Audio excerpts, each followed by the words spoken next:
బియ్యంబుపై పాదాబ్జంబులపై కపోలతటిపై పాలిండ్లపై నూత్న మర్యాదంజంబు కరంబు క్రిందగుట మీదై నా కరంబుంట మేల్గాదే రాజ్యము గీచమును సతతమే కాయము నా పాయనే.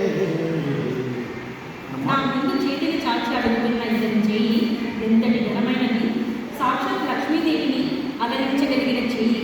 అటువంటి ఆ గొప్పదైన హస్తము నేను కింద ఉండి పైన నా చేయి ఉండటం నా అదృష్టం కాదా? ఈ రాజ్యం ఆ అదృష్టం ముందు ఏవాటిది? ఈ రాజ్యం, శరీరం ఇవన్నీ శాశ్వతాలా? ఎప్పటికైనా నశించేవే కదా. ఎంత గొప్ప మాట ఇచ్చినాడు. అందరికీ ఇట్లా పెట్టేటోడు ఈ బుద్ధ ఆ చెయ్యే కింద పెట్టుకొని నా చెయ్యి పైకి ఉందంటే నేను దానం ఇచ్చలేదంటే ఎంత బాగుంటుంది. అందరికి ఇచ్చేటోడు అతను ఇట్లా ఉంటాడు చెయ్యి, అట్లా ఇట్లా పెట్టుకున్నాడు, దానం అడుగుతున్నాడు. మరి నేను ఇచ్చేటోడికి నా చెయ్యి పైన ఉండేది నాకు ఎంతమంది గొప్పతనం అన్నిరయమై పలకలేదు బాబు ఉన్ని అండి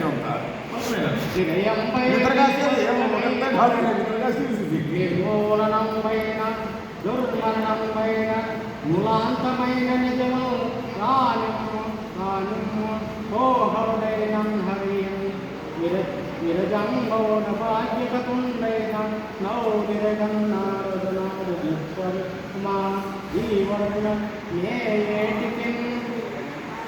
ఆచార్య, నాకు ఎటువంటి దుర్గతి ప్రాప్తించినా, బంధనం ప్రాప్తించినా, నా రాజ్యం పోయినా, నాకు మరణమే ప్రాప్తించినా, నా కులానికి ముప్పు వచ్చినా సరే రాణి జరగవలసినది జరగని. శివుడైనా విష్ణువైనా బ్రహ్మదేవుడైనా నా మాటకు తిరుగులేదు. మాట తప్పి నా నాలుక మరొకటి పలకలేదు. వీడినంత పట్టు నుసలక ఇచ్చునో ఇచ్చుతో నేల కట్టు విద్యుడేటి మాట గట్టనే దాన కరుణించి విడుచును విడోక